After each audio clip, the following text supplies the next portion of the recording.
Good morning to all. सभी को हरित नमन।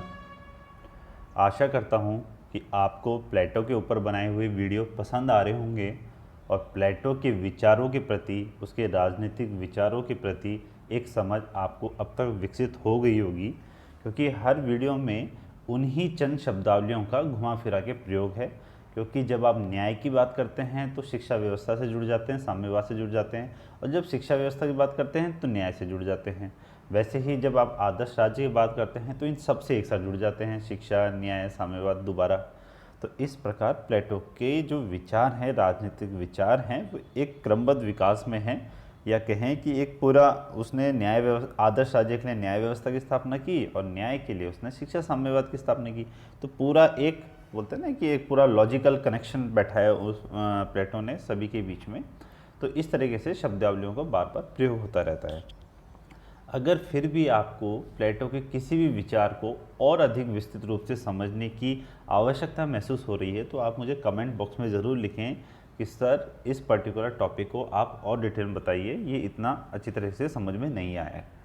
क्योंकि हर वीडियो की एक लिमिटेशन होती है हमारे पास भी, तो ज़्यादा वीडियो बढ़ाने का कोई सेंस होता नहीं है। अगर आपको लगेगा किसी पर्टिकुलर टॉपिक पे या सब टॉपिक पे वो चीज़ ज़्यादा क्लियर नहीं हुई है तो बेशक उस पर अलग से वीडियो लाया जाएगा। चलिए आइए शुरुआत करते हैं प्लेटो की शिक्षा प्रणाली की। जब हम प्लेटो की शिक्षा प्रणाली की बात करेंगे, एक चीज़ और है, मैंने इसमें अपना नीचे व्हाट्सएप नंबर दे रखा है। अगर किसी भी स्टूडेंट को अगर ये जो मैं पढ़ा रहा हूँ इसको अलग से PDF फॉर्म में या और भी नोट्स चाहिए तो आप मुझे व्हाट्सएप ग्रुप में या व्हाट्सएप कर सकते हैं। मैं आपको व्हाट्सएप ग्रुप में जोड़ दूंगा जो मैंने पॉलिटिकल साइंस के लिए बना रखा है अलग अलग क्लासेस के लिए, और वहाँ पे फिर आपको वो नोट्स मिल जाएंगे। या पर्टिकुलरली आप इंडिविजुअली भी मेरे को भेज सकते हैं कि आपको किस पर्टिकुलर टॉपिक पे नोट्स वगैरह चाहिए, तो मैं उस पर भी आपको भेज दूँगा, है ना। तो आप मुझसे इस तरीके से जुड़ सकते हैं।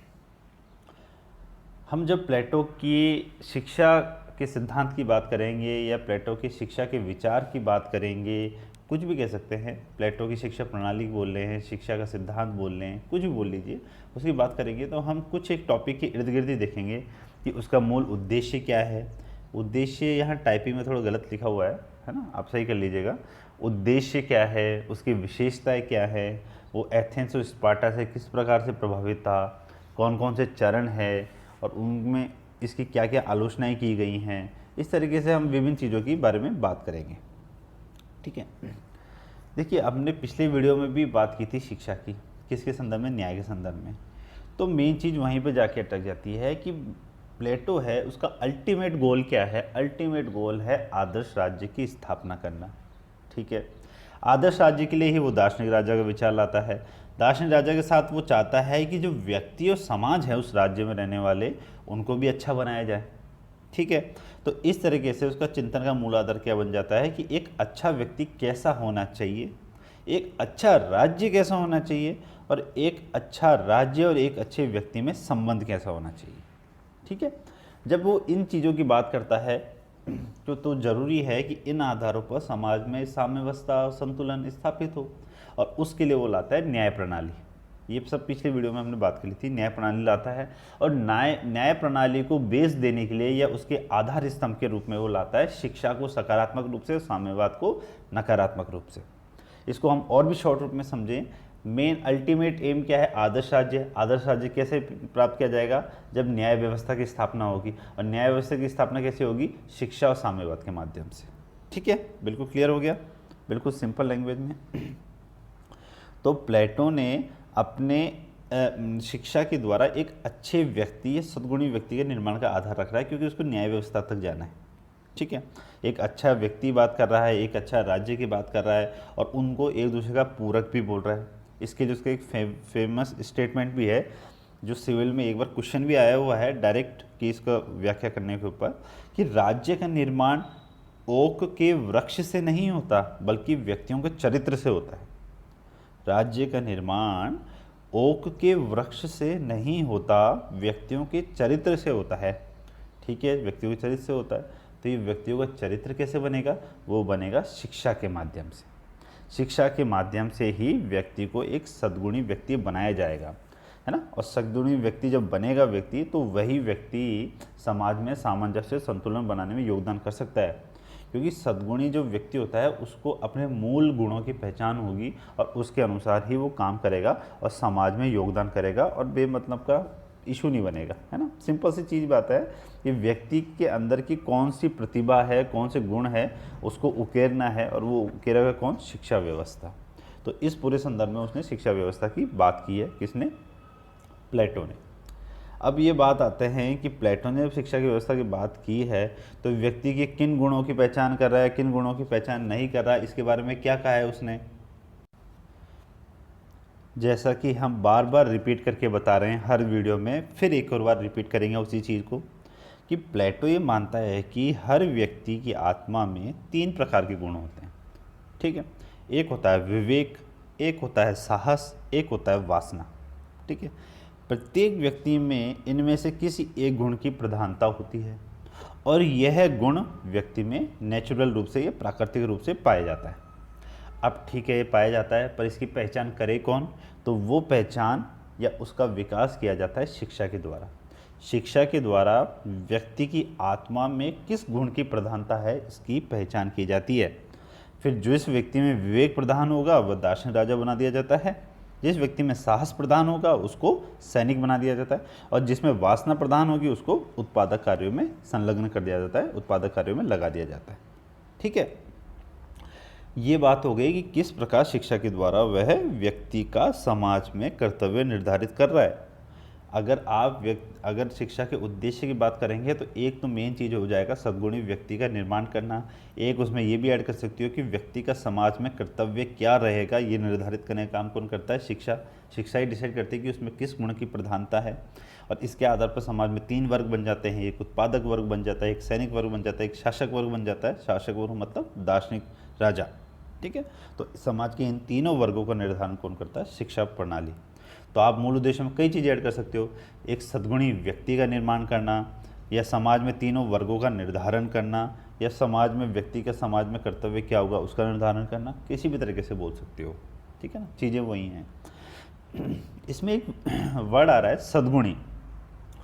प्लेटो क्या है सॉरी प्लेटो दार्शनिक के रूप में सोचता है, तो उसका एक फेमस स्टेटमेंट है जो कि सुकरात का भी था, और सुकरात का ही स्टेटमेंट उन्होंने कहा है, सद्गुण ही ज्ञान है, ठीक है। अब ये सद्गुण क्या है? सिंपल सा मतलब यह है, ज़्यादा इसका आप बहुत ज़्यादा डीप में सद्गुण का मतलब मत ले जाओ।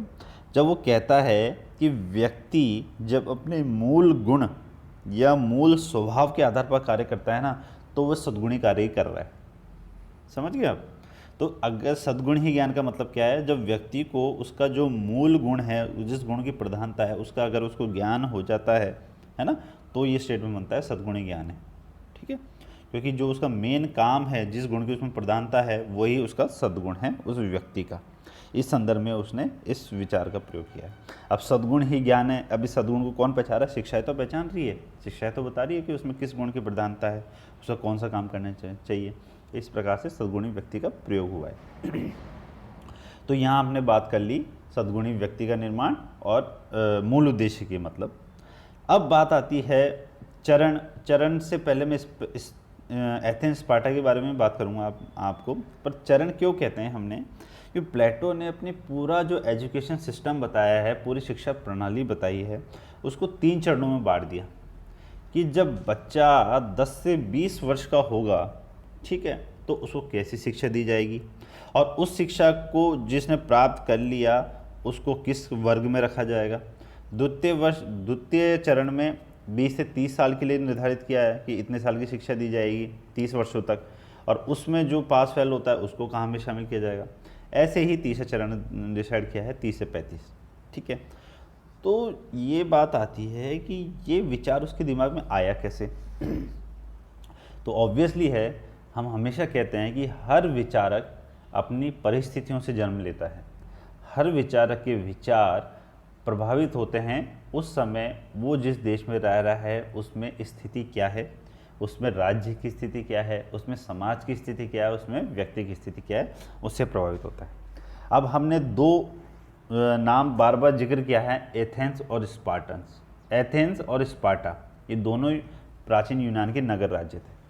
अब एक चीज़ ध्यान रखना, जब आप एथेंस स्पार्टा की बात कर रहे हैं तो हमने एथेंस के बारे में कहा था कि वहाँ लोकतंत्र रूप में था ऐसे तो ऐसे नहीं है कि ये यूनानी राज्यों में हमेशा इस तरीके से स्थिति थी। 700 ईस्वी पूर्व तक राजतंत्र था इन नगर राज्यों में, फिर गुणतंत्र आया, फिर तानाशाह आए, फिर अभिजात वर्ग आया, फिर लोकतंत्र आया, अलग अलग रूप में आए। परंतु जब हम प्लेटो के समकालीन टाइम की बात करते हैं एथेंस और स्पार्टा में, जब एथेंस में लोकतंत्र था, है ना, प्रचलित रूप में लोकतंत्र था। कहते हैं कि नहीं, ऐसा नहीं था, क्योंकि वो कहने को ही लोकतंत्र था, बाकी बहुत सीमित लोगों को ही लोकतंत्र की स्वतंत्रता थी। ठीक है। स्पार्टा क्या होता था, स्पार्टा के लोगों का जो सामाजिक जीवन होता था ना, बहुत कठोर अनुशासन से बंधा होता था। वहाँ सैन्य मूल्यों की प्रधानता होती थी। आपने मूवी देखी होगी 300, ज़रूर देखिएगा, हॉलीवुड मूवी है। अब तो उसका सेकंड पार्ट भी आ चुका है, फर्स्ट पार्ट ज़रूर देखिएगा, उसमें आपको पता लग जाएगा कि स्पार्टन्स कितने डेडिकेटेड होते थे सैन्य शक्ति के प्रति। ठीक है। तो इस सैन्य मूल्यों की इनमें प्रधानता होती थी और इनको राजनीतिक चिंतन के क्षेत्र में इनका कोई प्रत्यक्ष योगदान नहीं होता था। और ये संगीत हुआ, कला हुआ, या विचारक, ये जैसे प्लेटो और सुकरात वगैरह सब एथेंस में क्यों हुए? क्यों? क्योंकि वहाँ पे इन चीज़ों का प्रधानता थी, कला वगैरह, इन चीज़ों को देखा जाता था। वहाँ पे सैन्य शक्ति या सैन्य मूल्यों की इतनी प्रधानता नहीं थी एथेंस में, जबकि स्पार्टा में तो इन चीज़ों को मानते ही नहीं थे, इसलिए वहाँ पे विचारक नहीं निकले। स्टार्टिंग में विचारक निकले एथेंस से। ठीक है। और स्पार्टा जो है ना, मैदानी इलाकों में था। ठीक है। और वहाँ की जो अधिकतर जो वहाँ की इकोनॉमी थी वो एग्रीकल्चर पे बेस्ड थी। जबकि दूसरी तरफ जो स्पेन वो एथेंस जो था वो समुद्र के किनारे पे बसा हुआ था और उसकी पूरी जो अर्थव्यवस्था थी ना वो मुख्यतः व्यापार आधारित थी। ठीक है। अब एथेंस की आबादी में वहाँ के नागरिकों के अलावा मतलब जो भी थे उनमें दास बहुत ज़्यादा थे। ठीक है। 2/3 से ज़्यादा बोलते हैं कि दास ही थे। अब बात करते हैं कि एथेंस में लोकतंत्र था। कहते हैं कि लोकतंत्र था, परंतु वहाँ जो राजनीतिक अधिकार हैं वो केवल कुछ नागरिकों के लिए, या फ्री मैन बोलते थे, स्वतंत्र जन, उनको ही प्राप्त थे, और स्त्रियों को तो कोई अधिकार था भी नहीं। ऐसी परिस्थिति में कौन लिख रहा है? प्लेटो लिख रहा है। ऐसी परिस्थिति में प्लेटो क्या कर रहा है? अध्ययन कर रहा है, शिक्षा प्रणाली का अध्ययन कर रहा है, एथेंस की भी और स्पार्टा की भी, और उन दोनों में जो अच्छी चीज़ें हैं उनको वो अपनी शिक्षा प्रणाली के विचार में लेता है। जैसे एथेंस की शिक्षा प्रणाली में वो कहता है कि उसमें साहित्य, व्यायाम, संगीत पर बल है ना। तो कहता है कि इसकी वजह से विधि और नीतिशास्त्र की शिक्षा प्राप्त होती है, ये, और शारीरिक और मानसिक विकास होता है ये साहित्य, व्यायाम और संगीत के कारण। साहित्य मतलब मानसिक और शारीरिक दोनों विकास होता है। ठीक है। और एथेंस में क्या था, उस समय 20 वर्ष तक शिक्षा दी जाती थी। 20 वर्ष तक, जब तक व्यक्ति 20 वर्ष का ना हो जाए तब तक शिक्षा दी जाती थी। और शिक्षा का जो पूरा भार है ना वो राज्य नहीं उठाता था, शिक्षा राज्य के द्वारा प्रदान की ही नहीं जाती थी। ये प्रत्येक व्यक्ति का निजी दायित्व होता था शिक्षा को लेना। ये थोड़ी थोड़ी समानता दिखती है सोफिस्ट विचारक जो हैं उनसे, है ना। अब प्लेटो ने क्या है, प्लेटो ने जितना शिक्षा प्रणाली का अध्ययन किया था उतनी उनकी शासन व्यवस्था का भी अध्ययन किया।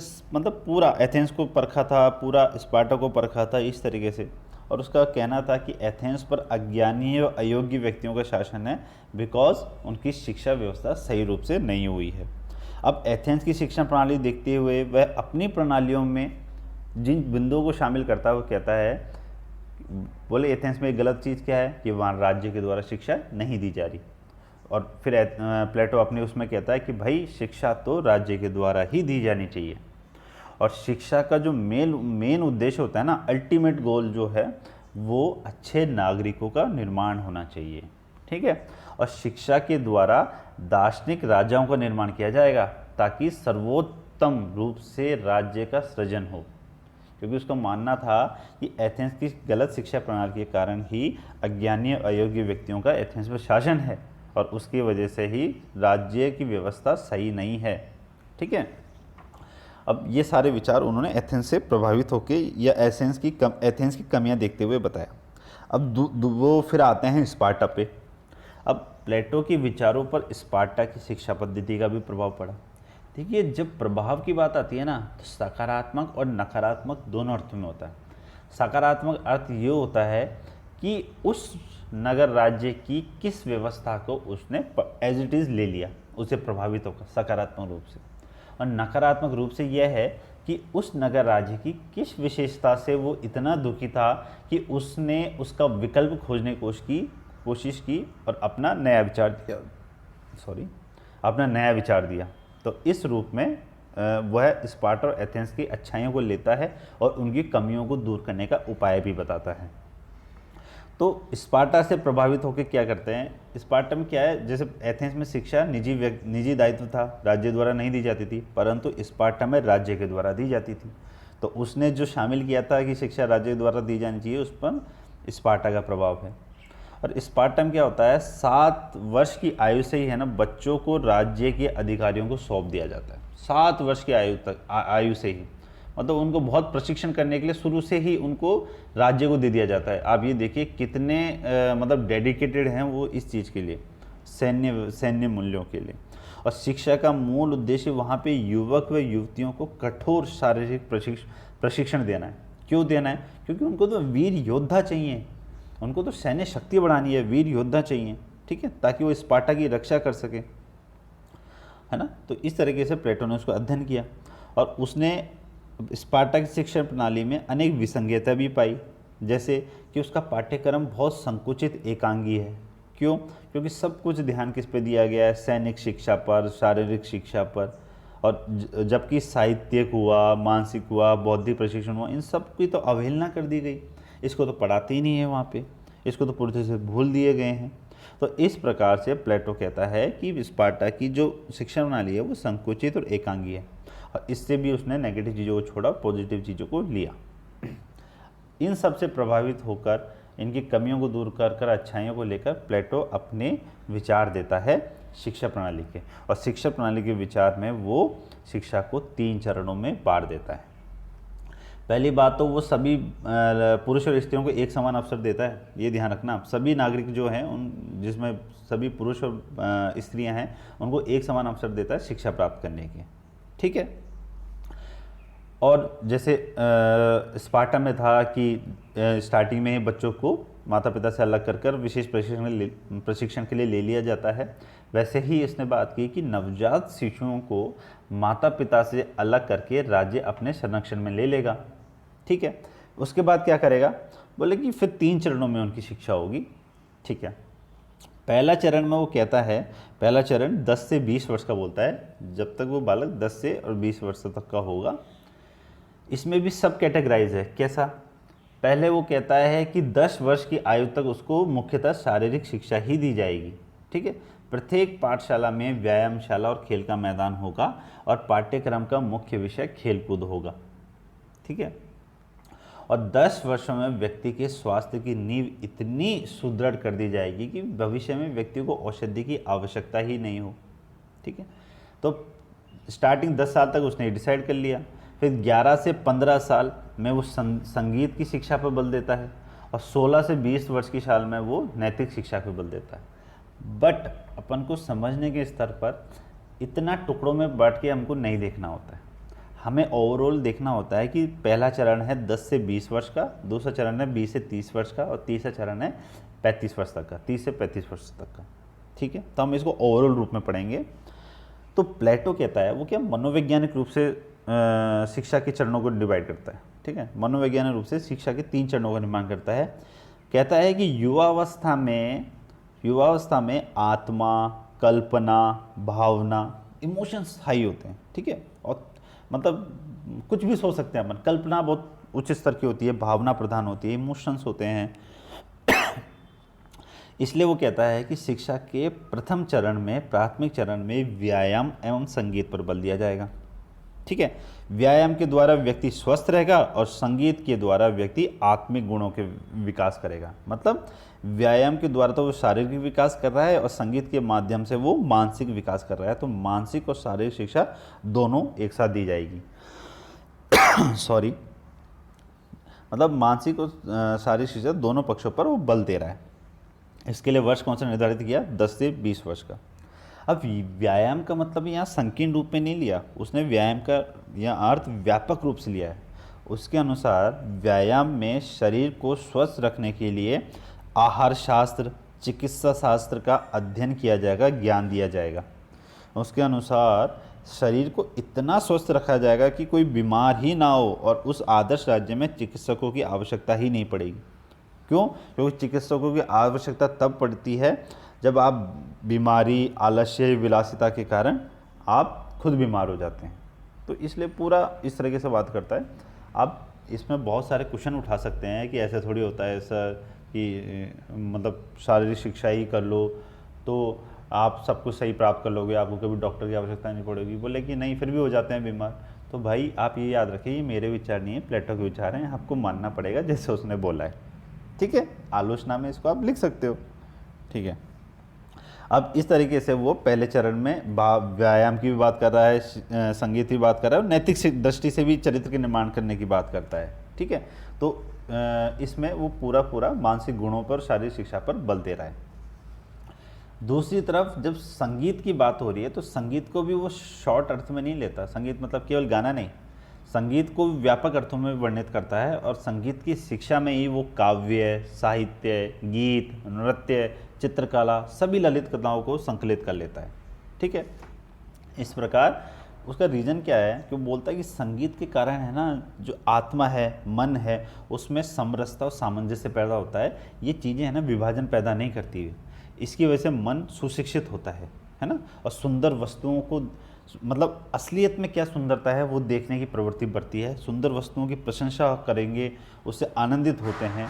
तो इस प्रकार से जो संगीत की चीज़ है वो मानसिक गुणों को बढ़ाकर, आत्मा के गुणों को बढ़ाकर समाज में सामंजस्य बढ़ाती है, संघर्ष खत्म करती है। और जब समाज में सामंजस्य रहेगा, संघर्ष खत्म होंगे, तो वकील, न्यायालय जैसी चीज़ों की आवश्यकता पड़ेगी ही नहीं। ठीक है, तो इस प्रकार से यह विचार देता है। अब प्लेटो कहता है कि अब ये 20 साल हो गए, ठीक है, 20 साल तक की शिक्षा दे दी, फिर इनकी एक विशाल परीक्षा होगी, पहली विशाल परीक्षा होगी, और उस परीक्षा में जो फेल हो गए उन्हें व्यापारी, मिस्त्री, किसान इत्यादि बनने के लिए भेज दिया जाएगा। ठीक है, और उसमें जो उत्तीर्ण होंगे फिर उनकी 21 से 30 वर्ष की शिक्षा होगी। ठीक है, जिसको हम द्वितीय चरण बोलते हैं। द्वितीय चरण में क्या कहेगा? द्वितीय चरण में वो बल देता है गणित, ज्यामितीय, ज्योतिष और संगीत भी यहाँ पे शामिल है कि अध्ययन पर बल देता है, परंतु वो गणित पे बहुत ज़्यादा बल देता है इस चरण में। क्योंकि 20 से 30 का चरण आप बोल सकते हैं कि एक बहुत ही व्यक्ति विकसित अवस्था में पहुँच चुका है, उसका दिमाग तार्किक रूप से काफ़ी बढ़ चुका है। ठीक है, तो ये गणित को इतना महत्व देता है, उसका रीज़न भी है ना। उसका कहना है कि असलियत जो मतलब जो वास्तविक चीज़ है ना, वो दिखने वाली चीज़ें नहीं होती, वो यथार्थ चीज़ें नहीं होती, वो अमूर्त चीज़ें होती है जो दिखती नहीं है। वास्तविकता उन्हीं में छिपी होती है। ठीक है ना, विश्व का जो वास्तविक ज्ञान है, ठीक है ना, वो ये जो दिखने वाली चीज़ें उसमें नहीं है, वो अतीन्द्रिय है, मतलब जो हमें दिखता नहीं है या हमारे इंद्रियों से परे है उनमें है। और ये जो मैथ्स की चीज़ है, ज्यामिति की चीज़ है, ये अतीन्द्रिय चीज़ है। फॉर एग्जाम्पल, आप बोलते हो 2 + 2 = 4। 2 नाम की कोई चीज़ आपने आज तक देखी है? आप 2 वस्तुएं ले सकते हैं, 2 कोई भी चीज़ ले सकते हैं, परंतु 2 है, वैसा कोई व्यक्ति तो आपने देखा है या वैसा कोई वस्तु आपने देखी है? नहीं देखी है। आप उसको एक आकलन के तौर पे यूज़ करते हैं। आप पूरा गणित आपका एक अतीन्द्रिय रूप से है या अमूर्त रूप से है, और प्लेटो इसमें बहुत बल देता है। इतना बल देता है कि उस पर आरोप भी लग जाता है कि वो गणित को तो बहुत ज़्यादा प्रेफरेंस दे रहा है। ठीक है ना, तो ये जो चरण है दूसरा, वो कब से चलेगा? 21 से 30 वर्ष की आयु तक, है ना। अब जब 30 साल की पूरी कर ली तो भाई साहब दोबारा एग्ज़ाम होगा आपका, ठीक है ना, दूसरी महान परीक्षा होगी। इसमें जो फेल हो गए तो उनको भेज दिया जाएगा सैनिक बनने के लिए। मतलब पहले में फेल होता है तो आप जाओ उत्पादक वर्ग का काम करो, और सेकंड में अगर आप फेल होते हो तो जाओ अब आप सैनिक का काम करो, आप आगे नहीं जा सकते। ठीक है, बट जो उत्तीर्ण हो जाएंगे, जो पास हो जाएंगे, उसके लिए होगी 31 से 35 वर्ष की आयु तक शिक्षा। और उस शिक्षा का मुख्य केंद्र क्या रहेगा? दर्शन शास्त्र। उसमें विश्व के विचारों का अध्ययन किया जाता है, विचारों का ज्ञान किया जाता है, सत्य का ज्ञान किया जाता है, शुभ का ज्ञान किया जाता है। ये सारे एक दूसरे से सिमिलर शब्दावलियाँ हैं। आपसे सत्य का ज्ञान बोलो, सत्य का ज्ञान बोलो, शुभ का ज्ञान बोलो, चाहे विचारों ज्ञान बोलो, ये सब समानार्थी वर्त में यूज़ किया है। ठीक है ना। तो उस विचारों का ज्ञान किया जाता है। 35 वर्ष की जब आयु प्राप्त कर लेता है, मतलब दर्शन शास्त्र की शिक्षा दी जाएगी, और 36 से 50 साल तक, मतलब उसको यहीं पे नहीं छोड़ दिया जाएगा 35 साल तक, 36 से 50 साल तक वर्ष की आयु तक इन लोगों को सांसारिक जीवन में लौटकर यथार्थ में जीवन में जो समस्या होती है उसको जूझने के लिए भेज दिया जाएगा। ठीक है, जूझने के लिए भेज दिया जाएगा। फिर 50 साल पूर्ण होने के बाद उनकी फिर एक और परीक्षा होगी, मतलब थर्ड परीक्षा, और उसमें जो उत्तीर्ण होगा वह होगा राज्य का शासक, वह होगा दार्शनिक राजा। ठीक है, और जो उसमें फेल हो जाएगा उसको सहायक वर्ग के रूप में ले लिया जाएगा। इस प्रकार ये देख लो आप, पहला 10 से 20, फिर 20 से 30 और 30 से 35, उसके बाद 15 साल, मतलब पूरे के पूरे 50 साल हो गए। 50 साल की पूरी शिक्षा लेने के बाद ही कोई व्यक्ति दार्शनिक राजा बन पाएगा। कितनी लंबी प्रोसेस है, ये प्लेटो ने दी है। आप सोचिए आज के टाइम पे आप कुछ टाइम की पढ़ाई करने के बाद थक जाते हैं, वहाँ पे वो राजा बनने के बाद कितने आगे तक की बात करता है। पर एक सबसे अच्छी बात पता क्या है, प्लेटो का जब हम विचार पढ़ते हैं आज के टाइम पे, आपने कई बार सुना होगा, हम भले से राजनीतिक विशेषज्ञ नहीं हो, हम भले से राजनीतिक विज्ञान के विद्यार्थी नहीं हो, आम जन में भी हम जब बात करते हैं तो हम कहते हैं कि जब सारे लोगों के लिए शिक्षा व्यवस्था फिक्स है कि हमें नौकरी चाहिए तो इतनी शिक्षा चाहिए, ये पर्टिकुलर नौकरी चाहिए इतनी शिक्षा चाहिए, ये पर्टिकुलर फील्ड में जाना है तो इतनी शिक्षा चाहिए, तो फिर राजनेताओं के लिए क्यों नहीं है? राजनेता या हमारे जो सर्वे सर्वा होते हैं, कौन होते हैं, प्रधानमंत्री, राष्ट्रपति, इनके लिए क्यों नहीं है? तो प्लेटो उसी की बात कर रहा है कि भाई होनी चाहिए, उनकी तो बहुत स्पेशल होनी चाहिए और बहुत लंबी होनी चाहिए। बोले आप उनको पूरा अल्टीमेट पावर देने वाले हैं तो उतना उनका जो विवेक है, उनका जो विचारों का ज्ञान है वो इतना विकसित होना चाहिए कि वह सब पे शासन कर सके। प्लेटो तो मतलब कानून वगैरह को भी उसके नीचे मानता है। अब इतनी पावर देगा तो उसका ट्रेनिंग भी उतनी हाई होनी चाहिए, तो इसलिए उसने इतनी बड़ी शिक्षा व्यवस्था की बात की है। यहाँ तक हो गई बात, है ना। अब इसमें से विशेषताएं कौन कौन सी उभर के आती है? पहला, उसने राज्यों के लिए राज्यों द्वारा सभी के लिए निःशुल्क शिक्षा व्यवस्था की बात की। दूसरा, पुरुष व महिलाओं को समान रूप से शिक्षा देने की बात की। और तीसरा, शारीरिक और मानसिक, मतलब आत्मा और शरीर दोनों के विकास की शिक्षा व्यवस्था देने की बात की। और इनमें सब में वो एथेंस स्पार्टा से प्रभावित था। अब एक चीज़ ध्यान रखिएगा, किसी पे भी क्वेश्चन आए, शिक्षा व्यवस्था पे क्वेश्चन आए या शिक्षा व्यवस्था के पर्टिकुलर किसी चीज़ पर आए, मान लो विशेषता पे आ जाए, आपको किसी भी चीज़ को रटने की ज़रूरत नहीं है। आप पर्टिकुलर केवल 3 पॉइंट याद रखो। अगर 2 नंबर का क्वेश्चन आएगा तो 3 पॉइंटों को एज इट इज़ लिख देना। अगर वो 50 शब्द या बीच के स्तर का जो क्वेश्चन आता है थोड़ा बड़ा, उसका 10 नंबर का जो क्वेश्चन आता है उसमें आए तो उनको थोड़ा खोल के लिख देना, है ना। और ज़्यादा बड़ा क्वेश्चन आए तो पहले प्लेटो के न्याय से कैसे शिक्षा पे आते हैं एक पैराग्राफ हो, फिर शिक्षा पे आने के बाद उसकी जो विशेषता, केवल विशेषता की बात कर रहा हूँ, केवल विशेषता पूछेंगे तब, है ना। फिर विशेषताओं में आपको अगर 3 भी याद रह गई तो एक एक विशेषता के ऊपर एक एक बड़ा बड़ा पैराग्राफ बना देना, आपका आंसर अपने आप पूर्ण हो जाएगा। चीज़ें वही याद रखने की होती है, बस आप पे डिपेंड करता है आपने उसको समझा कैसे। बेहतर रूप से समझा है तो आप बेहतर रूप से लिख पाएंगे। कन्फ्यूज़न नहीं होना है, बिल्कुल क्लियर कट। आदर्श राज्य के लिए न्याय लाया, न्याय के लिए शिक्षा साम्यवाद लाया, ठीक है। और शिक्षा में क्या बात करता है? फला फला बात करता है। न्याय में क्या बात करता है? सिंपल सी बात करता है कि जिसके जो काम है वो करे और किसी अन्य के काम में नहीं हस्तक्षेप करे, कोई भी किसी काम और की किसी काम में हस्तक्षेप नहीं करे, है ना। शिक्षा में क्या करता है? शिक्षा बोलता है कि सद्गुणी व्यक्ति बनाना है। सद्गुणी व्यक्ति बनाने के लिए क्या करना पड़ेगा? उस व्यक्ति के अंदर का जो मेन गुण है उसको पहचानना होगा, उसके आधार पर उसका वर्ग निर्धारण करना पड़ेगा, है ना। और उनको शिक्षा देनी पड़ेगी 3 चरणों में। पहले चरण में जो शिक्षा प्राप्त कर लेता है ना, उसको आगे बढ़ा दिया जाएगा। जो फेल हो जाता है उसको उत्पादक में शामिल कर लिया जाएगा। सेकंड चरण में जो पास हो जाता है उसको आगे बढ़ा दिया जाएगा, और जो फेल हो जाता है उसको सैनिक वर्ग में शामिल कर लिया जाएगा। और फिर 30 से 35 और प्लस 15 साल की शिक्षा देने के बाद जो बन जाता है उसको दार्शनिक राजा बना दिया जाएगा। क्लियर कट, आपको कंफ्यूज होना ही नहीं है, ठीक है। तो ये विशेषताओं की बात आ गई। अब आते हैं आलोचनाओं की बात। पहली बार आलोचना क्या हुई है? पहली आलोचना ये हुई है कि उसकी जो शिक्षा प्रणाली है ना, उसमें मैथ को बहुत ही ज़्यादा महत्व दे दिया है, ठीक है ना, बहुत ज़्यादा। मतलब और जो विषय वो बात सबकी कर रहा है, परंतु मैथ्स को बहुत ज़्यादा महत्व दे दिया है, इस वजह से आलोचना होती है। देखिए, आलोचना करने वाला अपने आधार पर आलोचना करता है, आपको उसको एज इट इज़ लिख दो, परंतु उसके बाद उसको आपको जो बचाव करना है लास्ट में, वो इन्हीं को लेकर बचाव करना है आपको। दूसरा, जो उत्पादक वर्ग है उसको शिक्षा से उपेक्षित कर रहा है। क्यों? आप कह रहे हो कि पहली जो परीक्षा होगी उसमें फेल हो गया तो उसको सीधे ये व्यापार के या कृषि के इनके काम में लगा दिया जाएगा। अरे भाई, उसको मौका तो मिलना चाहिए दूसरा, है? आपने तो उसको बहुत लिमिटेड शिक्षा दी है, उसको तो पहले चरण में फेल होने पर आपने वापस कर दिया, तो ये तो गलत हुआ। ठीक है, तो इसके लिए भी आलोचना होती है। और तीसरा, बहुत ही लंबी और उबाऊ प्रक्रिया है। इतनी लंबी प्रक्रिया है शिक्षा व्यवस्था की, मतलब 50 वर्ष तक भी व्यक्ति शिक्षित ही होता रहेगा अगर दार्शनिक राजा बनना है तो। ठीक है, तो ये बहुत लंबी शिक्षा, और बहुत जल्दी उसको ले लिया जाता है, अपने माता पिता से अलग करके ले लिया जाता है, और बहुत लंबे टाइम तक उसको शिक्षा दी जाती है। तो ये बहुत लंबी प्रणाली हो जाती है।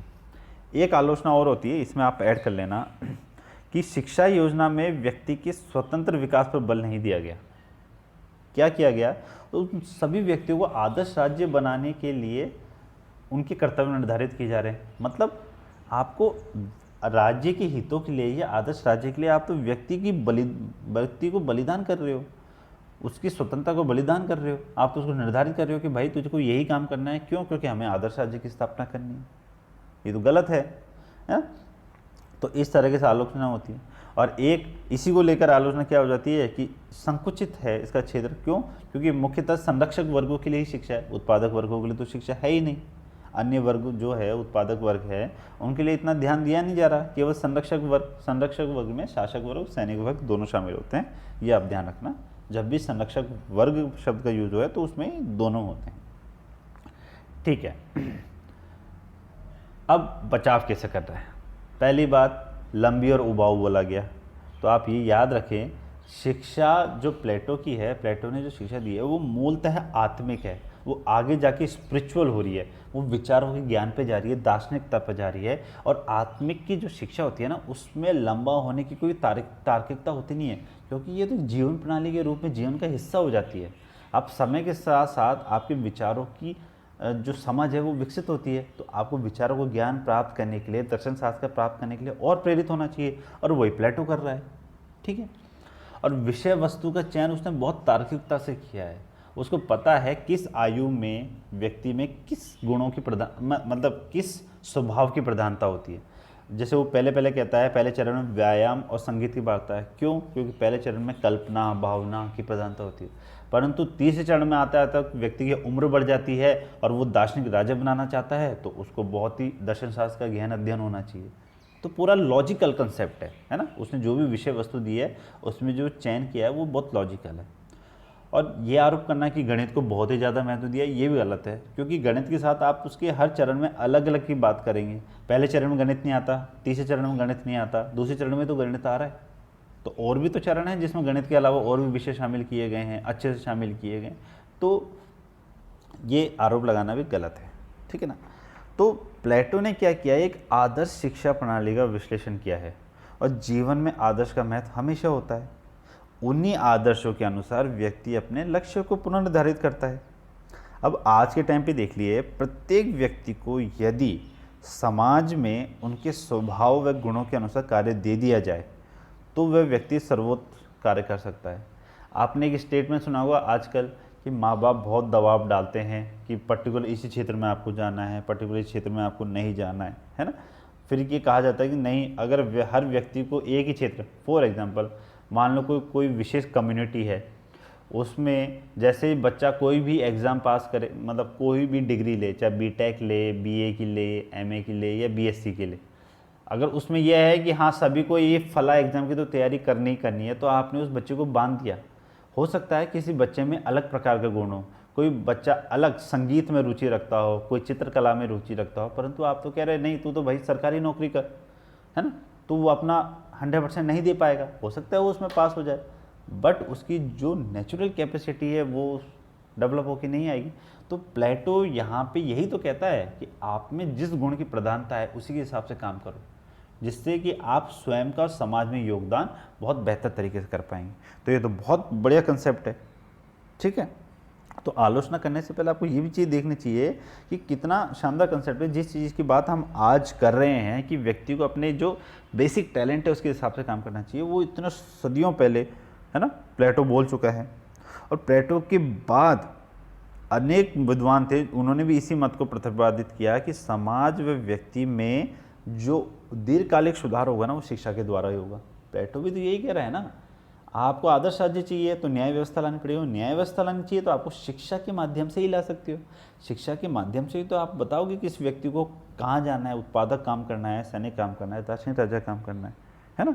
तो जो समाज में दीर्घकालिक सुधार है, समाज में संतुलन साम्य व्यवस्था की बात है, उसके लिए वो शिक्षा व्यवस्था ला रहा है। आज भी यही कहते हैं हम, आज भी क्या कहते हैं कि समाज और व्यक्ति में अगर बहुत लंबे टाइम का सुधार करना है तो पैसे वैसे देने से या आर्थिक सुविधा देने से ही कुछ नहीं होगा। शिक्षा दो, शिक्षा से ही व्यक्ति का विकास होता है और आर्थिक समस्याओं का अंत हो जाता है। क्योंकि शिक्षा के बिना व्यक्ति को बरगलाया जा सकता है, स्पेशली युवाओं को।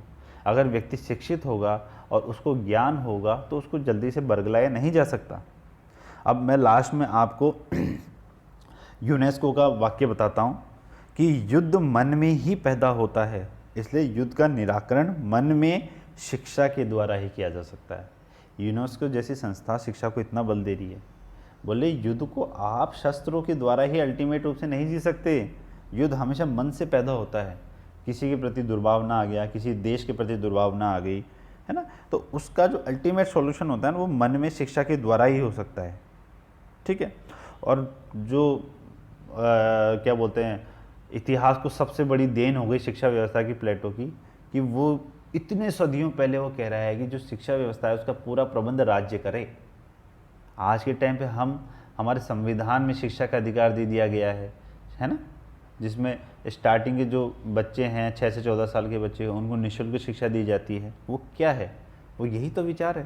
प्लेटो ने इतना सदियों पहले राज्य द्वारा निःशुल्क शिक्षा की बात कर ली गई, जो आज भी सभी राज्यों का मूल उद्देश्य बनाया हुआ है। ठीक है। तो इस प्रकार से हम शिक्षा व्यवस्था की बात कर रहे हैं।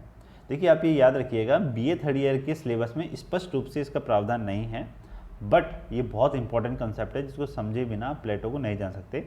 एमए में आपका स्पष्ट रूप से ये सिलेबस का हिस्सा है, और अदर जो कंपटीशन एग्जाम है उसमें भी ये बहुत महत्वपूर्ण विषय रहता है ना। अगला वीडियो हम साम्यवाद या आदर्श राज्य के ऊपर लेके आएंगे। तब तक के लिए बहुत बहुत धन्यवाद।